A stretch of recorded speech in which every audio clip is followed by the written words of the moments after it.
तो बिना भोजन खिलाए लौटाएगी नहीं, और जो शर्त हम लोगों का होगा उसमें तो फेल हो जाएगी। कहा ठीक है चलिए। तीनों बन गया डुप्लीकेट साधु।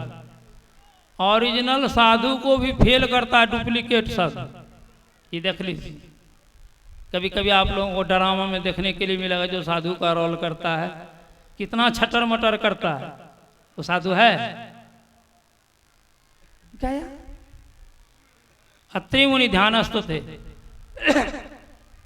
कहते माँ माँ माँ, अनसुईया बाहर आए। कहा क्या बात है बाबा? कहा हम लोग भोजन करेंगे, आज हम लोगों का एक व्रत है। कहा ठीक है मैं भोजन कराऊंगी, लेकिन व्रत क्या है, क्या खाइएगा सो कहिए। कहा खिलाने के लिए जो खिला देगी खा लूंगा। कहा तब फिर शर्त? का शर्त यही है कि जो माँ वस्त्र विहीन होकर के भोजन कराएगी उसी के हाथ का भोजन करूंगा। अब तो अनसुईया अवाक है।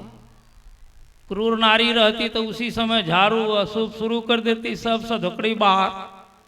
लेकिन बुद्धिमती नारी थी, बुद्धि से काम लिया। अच्छा देखें, साधु के वेश में ऐसा अश्लील शब्द तो नहीं बोल सकता, कुछ बात तो जरूर होगी। कहा बाबा 2 मिनट का समय दीजिए हमको, तब मैं बताऊंगी मैं भोजन करने में सक्षम हूं कि नहीं। कहा ठीक है। वो ध्यान की आंख बंद करे। ध्यान तो हम लोग भी करते हैं, लेकिन टिट फॉर टेट, जैसा का तैसा जाए वहीं मटकी मार रहे हैं। लेकिन जिनकी दृष्टि एक हो जाती है उनको तो सारी बात दिखने लगती है। आंख बंद की तो पता चला अरे ये तो त्रिदेवा है, मेरा पातिव्रत धर्म फेल करने के लिए आया है। आंख खोलती है, कहती मैं आप लोगों को भोजन कराने में सक्षम हूँ। तीनों तो मने मन छक्का मार देगा, अब काम बन जाए। कहाँ रसातल में फंसे कोई लोगों को पता नहीं होता। बस वो क्या करते हैं, अत्रि मुनि के कमंडल से जल लेती है, क्योंकि पतिव्रता नारी थी ना। अब मंत्र पढ़ करके तीनों देवता पर छीट दे। जो साधु बना था डुप्लीकेट, वो तीनों 3 महीना का बच्चा बना। अब तीनों को पलना पर दे दे। अब 3 महीना का बच्चा क्या खाएगा? शर्त भी है, जो वस्त्रविहीन होकर के सारे वस्त्र को खोल दी और उसको स्तनपान कराने लगी। एक शाम भोजन करने के लिए गए थे, 3 महीना पर गया। इधर तो देवरानी सबका हालत खराब है, क्योंकि संतवानी में भी है पति ही पत है, पति ही गत है, पति बिना विपति हजार, बिना पति सुना सब संसार। तीनों पता लगाने के लिए चली, पता कहाँ लगेगा। ब्रह्मानी कहती यदि अभी नारद मिलता तो मैं उसका तुम्मा फोड़ देती, तो नारद को मिनट भी देरी लगती थी। नारायण नारायण करते हुए प्रकट हुए। आओ नारद आओ। कहा मैं समझ रहा हूँ तो तुम मान फोड़ेगी, पहले जान वहाँ पति सब बच्चा बन करके झूलना पे झूला ले आओ, बाद में तुम आप फोड़ देना। अब पता भी लग गया। वहां गए तब तीनों एक ही पलना पर है, ये सब नतमस्तक होके खड़ी। उधर अत्रि मुनि ध्यान से उठे, कहते हैं अनसुईया ये सब कौन है? कई सब आपका पुतहू है। का पागल हो गई? बेटा अभी वो पलने पर झूल रहा है, पुतहू सब जवान, कैसे आपको क्या लेना देना है? पुतहू भोजन बनाएगी, हम लोग खा करके ध्यान करेंगे, अपने पति को ही पोसेगी, हमको क्या लेना देना है? बप पागल कहीं, दे दो पति को।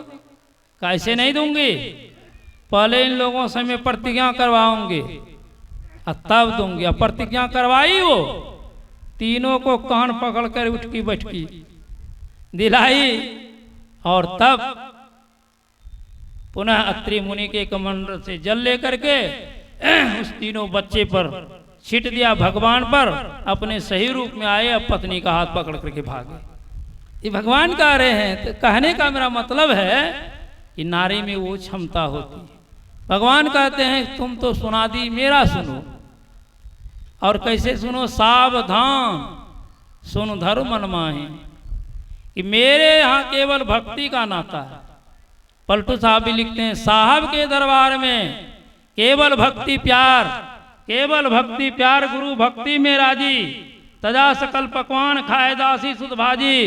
जब तक ने मचार करे बहु तेरा कोई, खाए सबरिक बैर मेरी सिमुन सब रोई, या युधिष्ठिर यज्ञ बटोरा सकल समाजा, अब मर्दा सबका मौन स्वपच बिनु घंटन बाजा, पलटू ऊंची जाति का मत कर कोई अहंकार, और साहब के दरबार में केवल भक्ति प्यार, मेरे यहाँ केवल भक्ति का नाता है।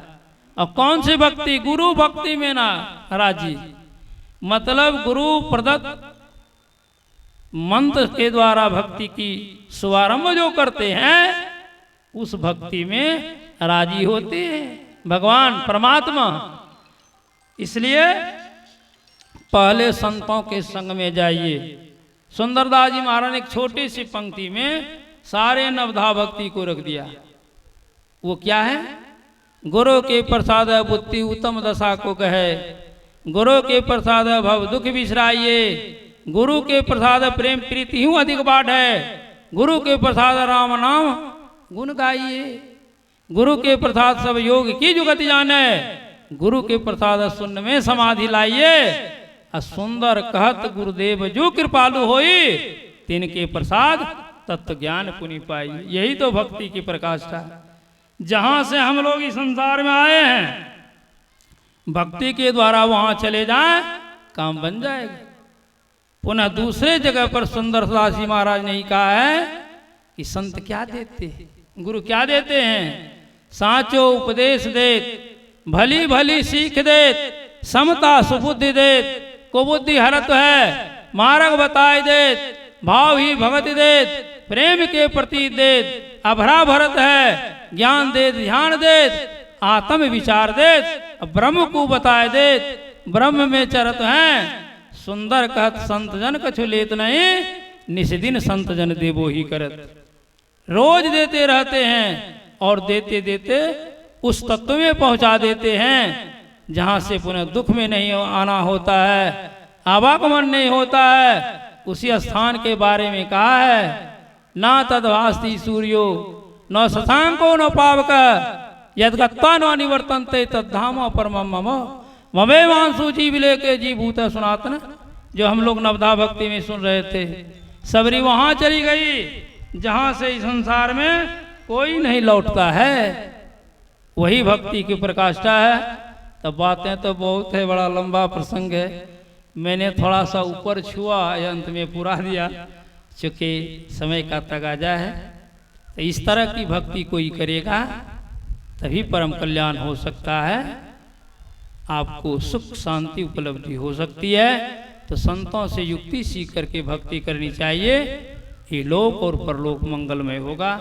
इन्हीं चंद शब्दों के साथ मैं भी इस अंतिम सत्र में अपने क्षेत्रवासियों को शुभकामना देना चाहता हूं कि बड़ा वो लोग तत्परता के साथ इस विषम परिस्थिति में भी इस सत्संग को सफल बनाने के लिए यहाँ उपस्थित हैं।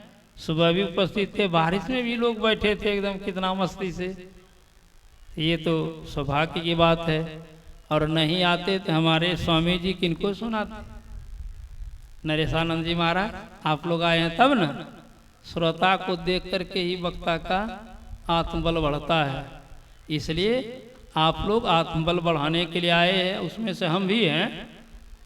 इसलिए आप लोग बड़े धन्यवाद के पात्र हैं। फिर कहीं अगले मोड़ पर कहीं मौका मिलेगा तो आपकी सेवा की जाएगी। इन्हीं शब्दों के साथ आशीर्वाद तो बाबा लोग ही देंगे, मैं केवल अपनी शुभकामना प्रस्तुत किया।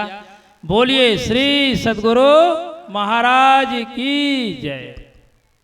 हजारों फूल चाहिए